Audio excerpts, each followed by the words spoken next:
Welcome back, Keyforgers. Sadly, this is the last Winds of Exchange video for a long while, I think, at least a couple of months until June. This is Holdsworth the Ribald, and that is Brobnar, Star Alliance, and Unfathomable, and we do have an Unfathomable token creature. I just want to point out that is a really cool tortoiseshell looking Archon there. Very impressed. Bottom card coming out. Turning over, starting out with Unfathomable and that token creature. We have the Priest, 2 power, action, exhaust an enemy creature. Sunk cost is an action, play, choose a house, your opponent discards a random card from their hand. If that card belongs to the chosen house, make a token creature. Skullback Crab, 1 power with poison, action, steal 1 amber. Maelstrom is an action, play, put each creature on top of its owner's deck in a random order, gain 2 chains. Fathom Reaver, 4 power, play, make a token creature. While you control a token creature, your opponent refills their hand to 1 less card during the draw card step. Covetous Hema, 3 power, while Covetous Hema is not on a flank, it gains elusive. Play, capture 3 amber. A second Hema. And a third Hema.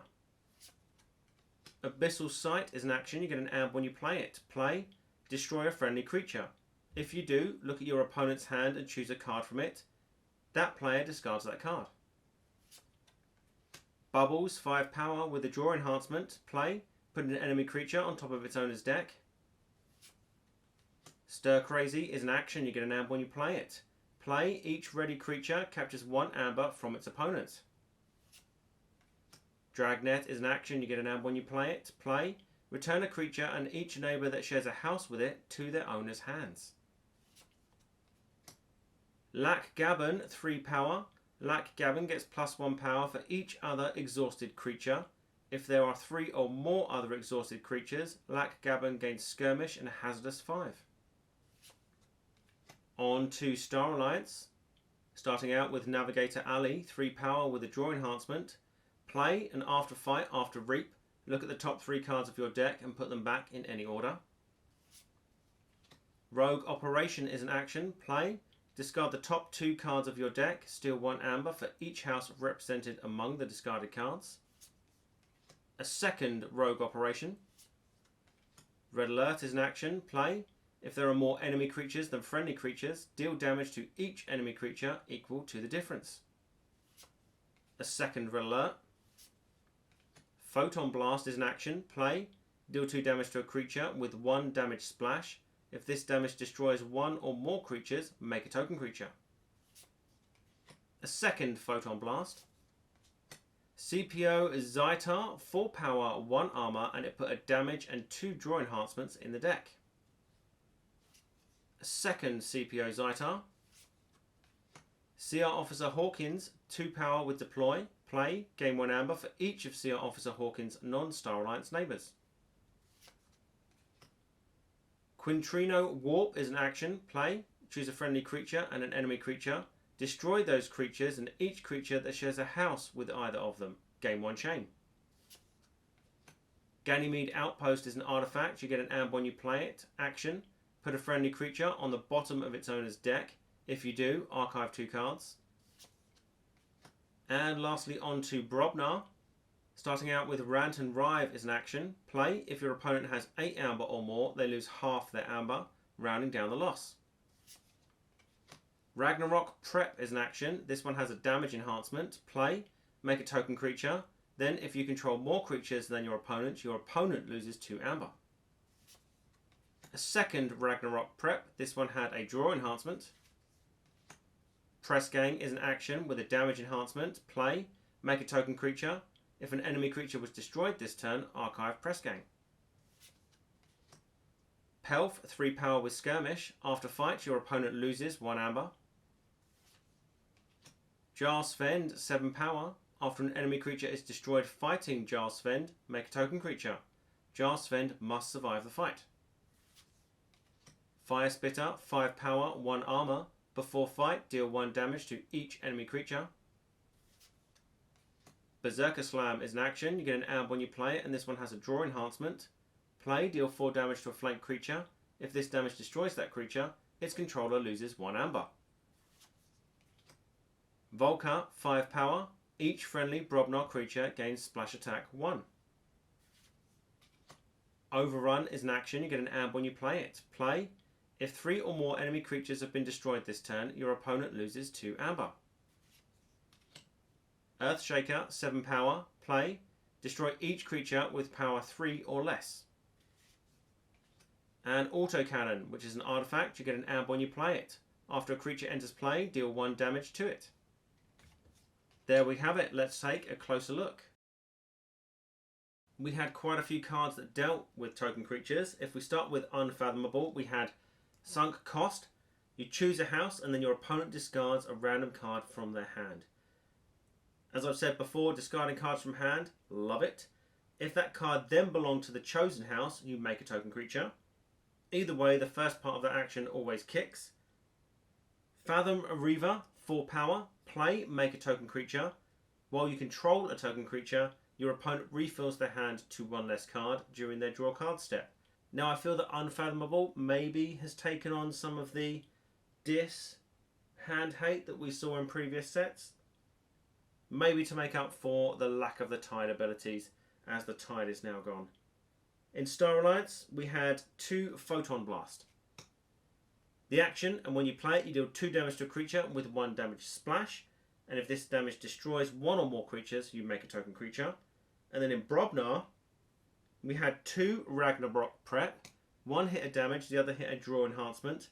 When you play it, you make a token creature. Then if you control more creatures than your opponent loses 2 amber. Now that is quite a nice effect, given the fact that you get a token creature when you play it.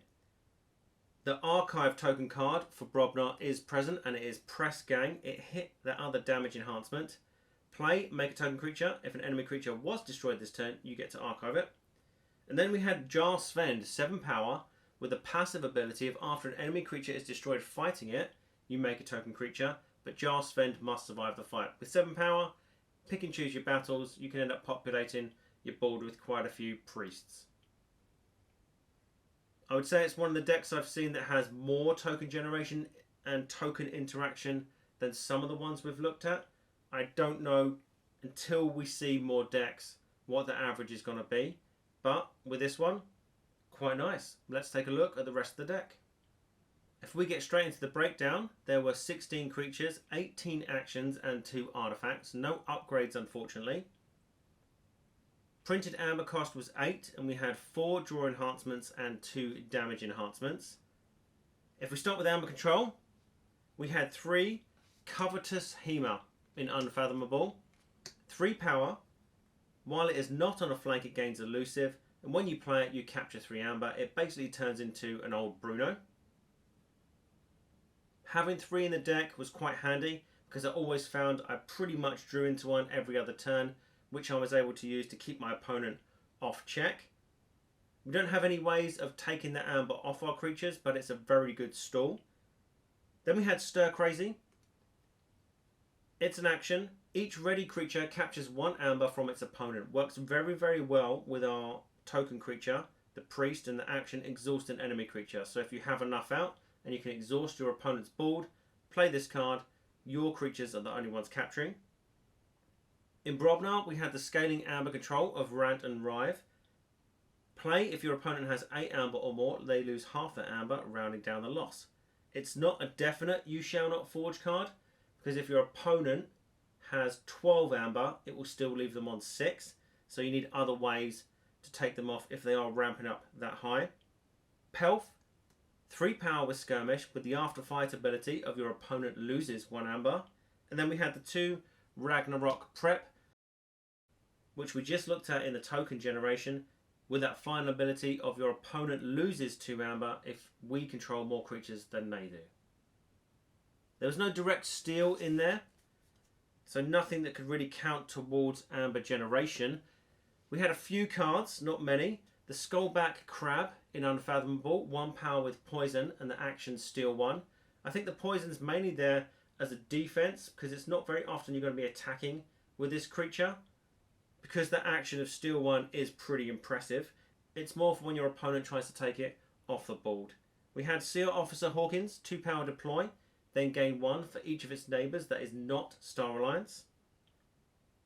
And then 2 Rogue Operation, slowly becoming one of my favourite cards in Winds of Exchange.